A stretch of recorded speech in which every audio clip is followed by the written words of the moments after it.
할렐루야, 리즈먼드 주안의 교회 온라인 예배를 시작하겠습니다. 우리 주안의 교회가 시작한 지 이번 주로 10주년이 아니라 10주가 되었습니다. 비록 우리 함께 하면서 예배 드리지 못했지만 계속해서 이 온라인 예배를 통해서만이라도 함께 예배 드리고 또 하나님께 영광 돌리게 하심에 감사를 드릴 수밖에 없습니다.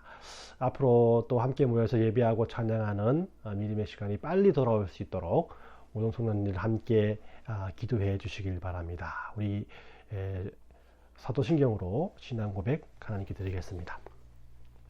전능하사 천지를 만드신 하나님의 아버지를 내가 믿사오며 그 외아들 우리 주 예수 그리스도를 믿사오니 이는 성령으로 잉태하사 동정녀 마리아에게 나시고 본디오 빌라도에게 고난을 받으사 십자가에 못 박혀 죽으시고 장사한 지 사흘 만에 죽은 자 가운데서 다시 살아나시며 하늘에 오르사 전능하신 하나님 편에 앉아 계시다가 저리로서 산자와 죽은 자를 심판하러 오시리라.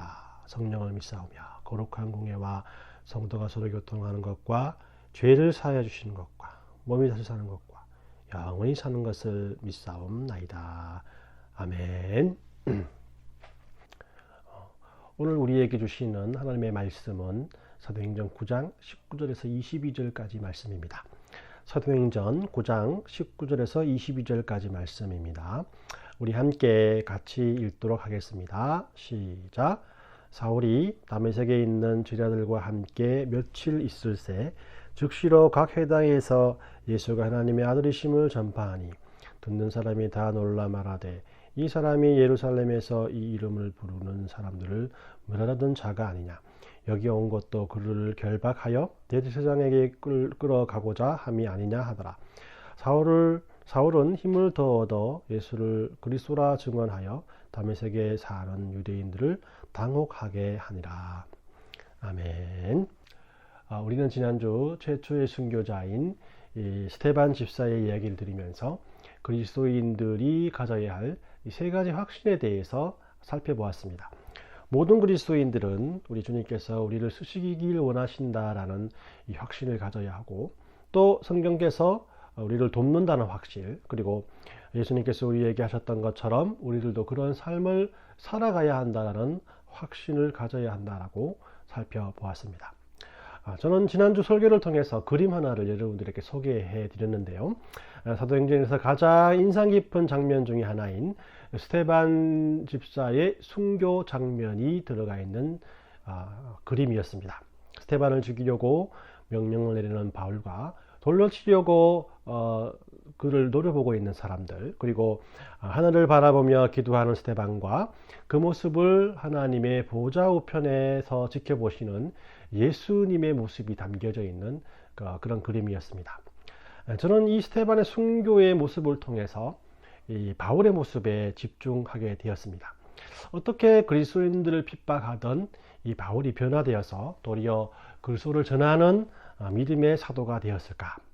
그는 어떻게 변화되었고 그를 이렇게 변화시킨 능력이 무엇이었을까? 그리고 그의 변화된 삶을 살펴본다면 모든 그리스도인들에게 큰 도전이 되지 않을까라는 생각에 저는 여러분들과 함께 오늘 바울의 회심에 대해서 생각해 보려고 합니다.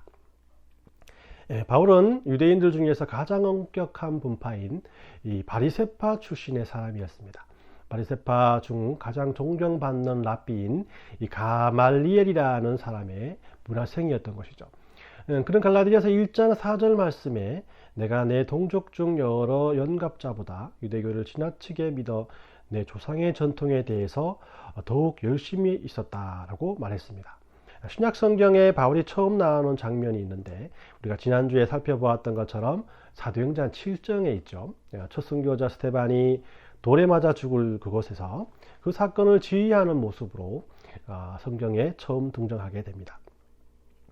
그는 그것으로 모자라서 다메섹이라는 도시에 가서 그리스도인들을 예루살렘으로 체포해 오려고 했습니다. 그러나 그런 그의 행동에 하나님께서는 개입하셔서 그를 변화시키기에 이릅니다. 그는 다메섹으로 가는 길에 사울아 사울아 내가 어찌하여 나를 박해하느냐 하시거늘 대답하되 주여 누구니까 이르시되 나는 내가 받게 하는 예수라. 너는 일어나 시내로 들어가라. 내가 행할 것을 내게 이를 자가 있느니라 라는 예수님의 음성을 듣게 됩니다. 그는 눈이 어두워져서 보지 못하게 되었고 사람들의 도움을 받아 다메섹에 가서 3일을 기거하게 됩니다. 그때 하나님께서는 아나니아를 바울에게 보내시며 이렇게 말씀합니다. 주께서 이르시되 가라. 이 사람은 내 이름을 이방인들과 임금들과 이스라엘 자손에게 전하기 위하여 택한 나의 그릇이라. 그가 내 이름을 위하여 얼마나 고난을 받아야 할 것을 내가 그에게 보이리라 하시니. 이 바울은 아나니아를 만나 눈을 뜨게 되고 곧바로 자신이 만난 예수님을 전하는 그리스도인들이 됩니다. 바울의 회심의 소식은 주위에 있던 사람들에게 충격적인 소식이었죠. 오늘 읽은 본문이 바로 이러한 상황을 우리에게 잘 알려주고 있습니다. 그들은 바울이 갑자기 변화하여 회심하였다는 사실을 믿지 못했던 것입니다. 그래서 바울은 자신의 회심의 이유를 먼저 자신이 핍박했던 그리스도인들에게 설명해야 했습니다. 자, 그럼 어떻게 자신의 회심의 고백을 우리에게 말씀하고 있을까요? 오늘은 이 세 가지의 바울의 고백을 들으면서 바울의 회심의 고백이 또한 저와 여러분들의 고백이 되었으면 합니다. 첫 번째로 바울은 부활하신 예수님을 만났다라고 고백하고 있습니다. 이 만남은 바울의 모든 것을 바꾸어 놓았지요. 그는 예수님을 통해 자신이 죄인임을 깨닫게 되었고 또 자신의 죄를 위해서 예수님께서 죽으셨고 또 부활하셨다는 사실을 깨닫게 되었습니다. 그는 부활하신 예수님을 통해서 복음을 알게 된 겁니다. 바울이 그리스도를 핍박하게 된 이유는 예수님께서 부활하셨다라는 이유 때문이었습니다. 이 구약의 율법에는 메시아가 올 것이고 그가 이스라엘을 구원할 것이라는 예언이 많은 부분에 게시되어 있습니다. 바울도 역시 그런 메시아를 기대했던 사람들이었고 많은 사람들이 예수님을 메시아로 믿고 따랐던 이유 역시 예수님께서 구약에 기록되어 있는 메시아의 계시를 그대로 이루셨기 때문입니다. 그런데 문제는 바울이 바리새인이었다라는 것입니다. 바리새인은 성경에 대해서 해박한 지식을 가진 사람들인데 그렇기에 자신들과 같이 성경을 많이 아는 사람들만이 하나님 앞에 온전한 사람이고 의인이고 또 구원받기에 충분한 사람들이라는 교만에 빠져 있었습니다. 이런 바리새인 중에 바리새인인 바울이 볼 때 예수라는 사람은 메시아의 자격을 갖추지 못했고 그가 부활했다는 사실은 절대 일어날 수 없는 일이라 확신했기 때문에 그런 예수님을 믿는 사람들을 핍박하기에 이르렀던 것입니다. 그렇게 자신의 확신했던 신념이 이 부활하신 예수님을 만남으로써 무너져 내린 것입니다. 그가 살아계신 예수님을 만나지 못했다면 그 어떤 논리적인 방법과 성경적인 이치를 말할지라도 그는 변하지 않았을 것입니다. 우리 주위에도 이런 사람들을 많이 봅니다. 기독교에 대해서 일절 인정하지도 않았던 지식인들과 유명인들이 복음을 전하는 사람이 된 것입니다. 그들을 예수님 앞에 무릎 꿇게 한 것은 그들의 지식과 또한 그들의 경험이 아니었습니다. 그는 그 이유는 모두가 살아계신 예수님을 만났다라는 체험을 했기 때문이라고 그들 스스로 고백하고 있는 것입니다. 그래서 그리스도인들에게는 예수님을 만나는 체험이 반드시 필요합니다. 그분을 만남으로 우리들이 죄인이라는 사실을 인정하게 되고 그분을 만남으로 이 죄가 십자가 위에서 해결되었다는 사실을 믿게 되고 그분을 만남으로 예수님께서 부활하셔서 지금도 우리와 함께 하시는 살아계신 주님이시라는 사실을 확신하게 되는 것입니다. 사도 바울에게 예수님께서 찾아가 주셨듯이 우리 주님께서는 그분을 사모하는 모든 사람들을 찾아가 주시길 원하십니다. 바울에게는 직접 음성을 들려주셨고 찬란한 빛을 보여주시기도 했지만 지금도 우리 주님께서는 성경을 통해서 우리에게 말씀하고 계시고 또한 교회를 통해서 그분을 보여주시기 원하십니다. 계시록 3장 20절 말씀에 볼지어다 내가 문 밖에 서서 두드리노니 누구든지 내 음성을 듣고 문을 열면 내가 그에게로 들어가 그와 더불어 먹고 그는 나와 더불어 먹으리라. 예수님을 만나신 성도님들이 있다면 어렵고 힘든 순간순간마다 언제나 그 예수님과의 만남의 순간을 기억하며 힘내시길 바랍니다. 만나지 못한 분들이 있다면 마음문을 열고 만나게 해달라고 예수님께 기도하십시오. 주님께서는 반드시 그 기도에 응답해 주실 것입니다. 이렇게 모든 그리스도인들의 삶은 살아계신 예수님을 인격적으로 만남으로써 시작하게 되는 것입니다. 두 번째로 바울은 부활하신 예수님을 만나고 난 후 자신의 삶이 변화되었다라고 고백하고 있습니다. 부활하신 예수님을 인격적으로 만난 그리스도인들이라면 그의 삶이 변화되었다는 고백을 틀림없이 할 수 있어야 합니다. 바울은 자신의 서신서를 통해서 복음을 전할 때마다 이런 자신의 변화된 삶에 대해서 말하고 있습니다. 갈라디아서 1장 11절에서 12절까지 말씀에 형제들아 내가 너희에게 알게 하노니 내가 전한 복음은 사람의 뜻을 따라 된 것이 아니라 이는 내가 사람에게서 받은 것도 아니요 배운 것도 아니요 오직 예수 그리스도의 계시로 말미암는 것이라. 바울은 사람을 핍박하던 삶에서 사람들을 사랑으로 섬기는 삶을 살기로 작정했습니다. 그런데 그를 변화시킨 것은 사람의 뜻에 따라 된 것이 아니라고 말씀을 통해서 말합니다. 무슨 의미냐면 자기가 변한 것은 그동안 핍박받았던 그리스도인들에게 대한 미안한 마음 때문이 아니고 또 사도들을 만나서 그들에게 배운 것도 아니라는 것입니다.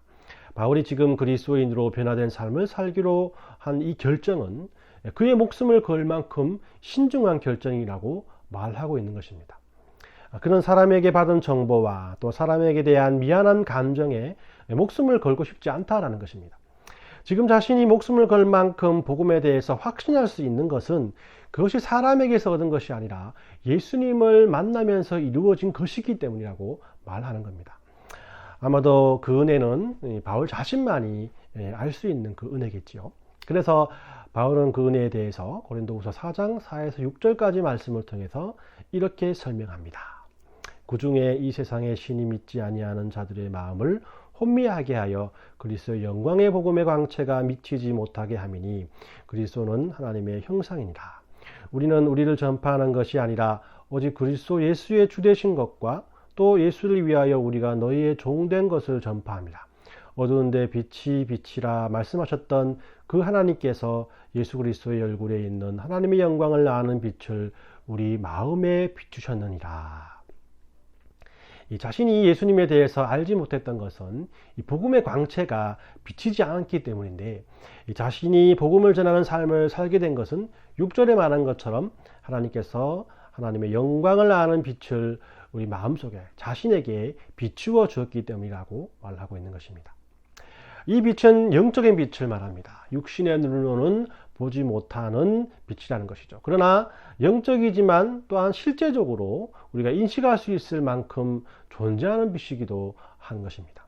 예수님께서 보이지 않지만은 살아계셔서 역사하시듯이 이 영광의 빛은 곧 예수님을 뜻하는 것이고 또 예수님의 은혜를 말하는 것입니다. 이 사도 요한은 요한복음 1장 14절에서 말씀이 육신이 되어 우리 가운데 거하시매 우리가 그의 영광을 보니 아버지 독생자의 영광이요 은혜와 진리가 충만하다라고 했는데 여기에서 요한은 그 빛이 곧 예수님이시라고 말하고 있습니다. 이로 볼 때 이 사도 요한은 그 영광의 빛, 즉 우리 주님의 은혜를 보고 또한 체험했던 사람이라고 할 수 있습니다. 베드로도 마태복음 16장 16절 말씀을 통해서 주는 그리스도시요 살아계신 하나님의 아들입니다 라고 고백하면서 그 영광의 빛을 보았던 사람이었습니다. 그리고 바울 자신도 하나님께서 주시는 이 영광의 빛을 보았기에 예수님께서 주시는 은혜를 체험했기에 예수님을 자신의 구세주로 인정할 수 있었던 것입니다. 수많은 사람들이 예수님을 보았지만 그 영광의 빛을 보지 못했기 때문에 예수님을 따르지 못했습니다. 그 영광의 빛은 영적인 눈을 뜨게 합니다. 그리고 지금도 살아계신 우리 주님을 발견하게 도와주는 것입니다.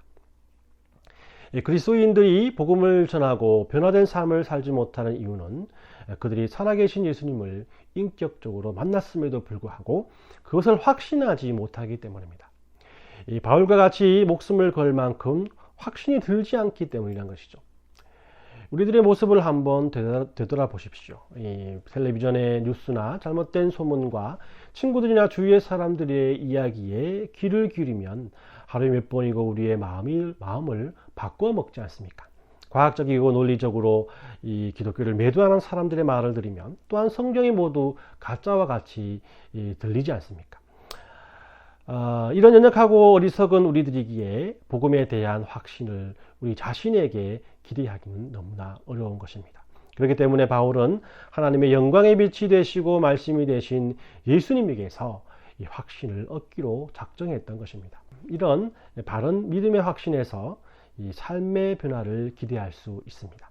바른 신앙은 바른 삶을 살게 한다고 여러분들께 말씀드렸지 않습니까? 우리는 이렇게 영광의 빛, 즉 하나님의 은혜를 위해서 기도해야 합니다. 하나님의 은혜의 빛이 우리에게 비치지 않는다면 우리는 그리스도인으로서의 변화된 삶을 살 수 없습니다. 하나님께서 주시는 은혜가 없으면 어려운 환경 속에서도 감사할 수 없는 것이죠.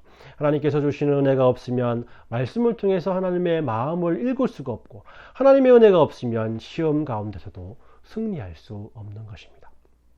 이렇게 바울은 자신이 부활하신 예수님을 만나고 변화된 삶을 살아갈 수 있는 것은 하나님의 은혜를 받았기 때문이라고 고백하고 있습니다. 예수님을 만나고 또한 하나님의 은혜로 변화받은 바울은 이 세 번째로 예수님에 대한 마음이 변하지 않음을 또한 고백하고 있습니다. 일편단심이라는 한국말은 바울의 삶을 정리하기에 딱 좋은 말인 것 같습니다. 그는 이 그리스도인의 삶을 살기로 확신하고 그 확신이 어떤 이해관계에 따라서 여기저기 오가지 않으며 그 자리를 고수하는 삶을 살았습니다.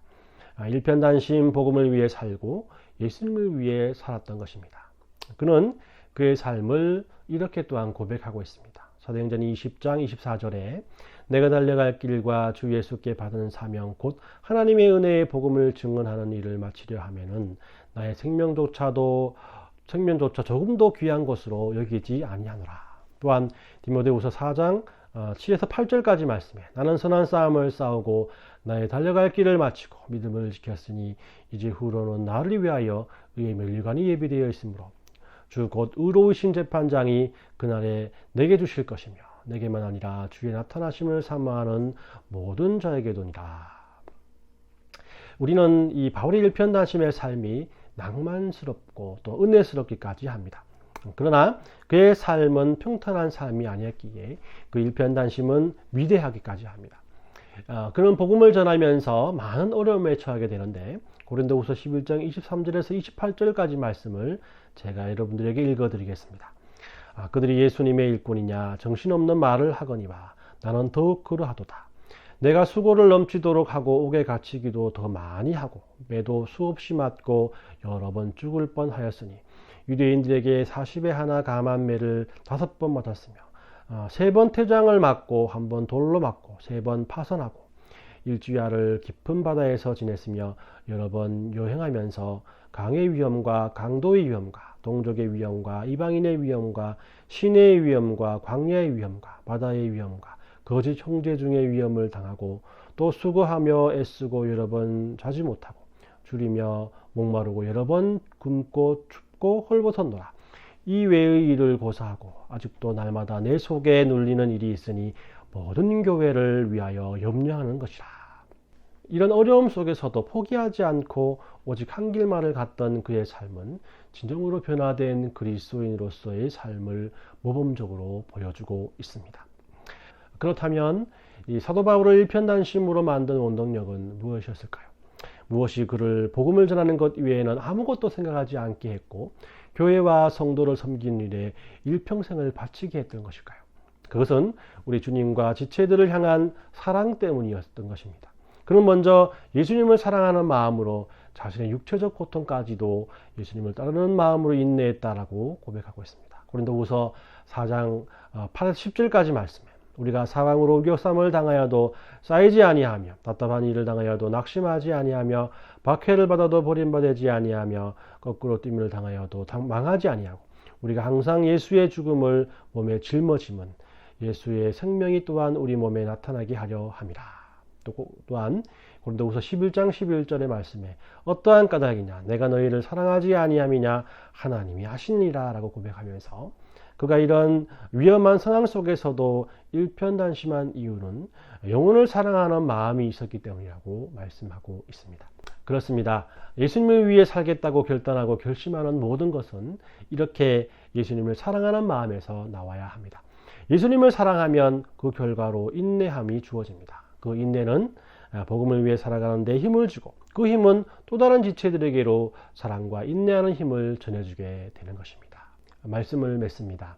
오늘 우리는 바울의 회심을 세 가지로 요약해 보았습니다. 그는 살아계신 예수님을 만났고 변화되었고 또한 우리 주님을 향한 일편단심의 삶을 살겠다고 고백했습니다. 바울의 고백은 곧 우리 그리스도인들 모두의 고백이 되어야 합니다. 우리는 살아계신 예수님을 만난 사람들입니다. 그렇기 때문에 하나님의 은혜로 그리스도인다운 변화된 삶을 살아야 합니다. 그리고 우리 주님과 하나님에 대한 변하지 않는 마음을 가지고 살아가야 하는 것입니다. 오늘 설교에서 일편단심이란 말을 쓰게 되었는데 일편단심이란 말은 한 조각의 붉은 마음이란 뜻을 가지고 있습니다.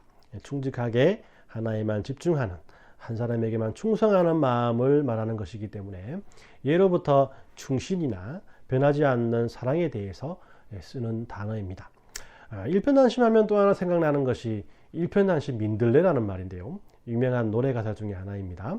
그런데 왜 하필 민들레라는 그런 궁금증을 가지게 되었어요. 그래서 인터넷을 검색하다 보니까 민들레라는 풀이 다른 풀과는 다른 특징이 많이 있어서라고 합니다.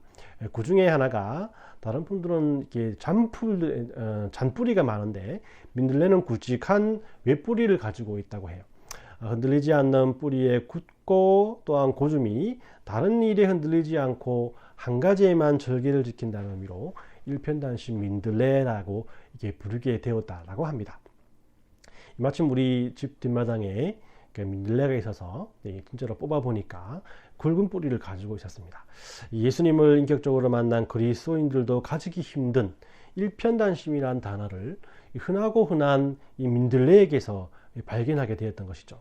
그러면서 나의 믿음의 뿌리는 어떨까라는 생각을 해보게 되었습니다. 근심 걱정 하나하나가 모여서 잔뿌리들로 가득 찬 우리들의 믿음이 바울과 같이 예수님을 향한 우직한 믿음의 뿌리로 뻗어나가야 되지 않겠나, 내 스스로 자책해보는 시간을 갖게 되었습니다. 그렇습니다. 이번 한 주간만이라도 바울처럼 믿음의 뿌리를 우리 주님께만 뻗는 우리 민들레 신앙으로 한번 살아봐야 되지 않겠나, 또 그렇게 기도하는 잠깐의 시간이 되었습니다. 여러분들도 이런 은혜로 말미암아 우리 한 주간을 살아가시는 큰 믿음의 성도들 되시길 또한 예수님의 이름으로 축원합니다. 우리 함께 기도하겠습니다. 하나님, 오늘 바울의 핵심을 통해서 우리가 왜 그리스도인이라 불리는지에 대해서 알게 되었습니다. 예수님을 만난 사람이기에, 예수님을 통해 변화된 삶을 사는 사람들이기에, 예수님을 위해 일편단심의 마음을 가진 사람이기에 그리스도인이라고 불리게 된 것입니다. 하나님, 우리가 그 이름에 합당한 고백을 날마다 하나님께 올려드리길 원합니다. 바울이 그리했던 것처럼 어떤 환경 속에서도 흔들리지 않는 마음으로 하나님 앞에 감사할 수 있도록 도와주옵시고, 혼탁한 이 세상에서 그리스도인의 정체성을 포기하지 않고 살아갈 수 있도록 은혜 내려 주시옵소서. 이런 은혜에 감사해서 귀한 헌금 드린 손길들 잊지 마시고 축복하시고, 물질이 있는 곳에 마음이 있다라고 예수님께서 말씀하셨듯이 이들의 마음도 역시 받아주시오며, 오늘 모두들 넉넉하지 못한 시기를 살아가고 있습니다. 부족한 환경에서 드리는 물질이기에 그 부족함을 하나님의 귀한 복으로 채워주셔서 넉넉히 이기고도 넘쳐날 수 있도록 도와주시옵소서. 이번 한 주간도 하나님의 귀한 백성들 일일이 찾아가 주시고 건강을 지켜주시고 하는 모든 일 가운데 함께해 주셔서 지난주보다도 더 하나님의 은혜가 넘쳐나고 감사가 넘쳐날 수 있는 한 주간이 될 수 있도록 축복해 주시옵소서. 걸어가신 예수님의 이름으로 기도 올려옵나이다. 아멘. 축도하겠습니다. 지금은 우리 주 예수 그리스도의 은혜와 하나님 아버지의 사랑하심과 성령의 교통하심이 예수님을 만나고 회복되고 흔들리지 않는 마음으로 살길 원하는 믿음의 성도들의 머리 위에와 가정과 직장과 삶 가운데 영원토록 함께 있을지어다.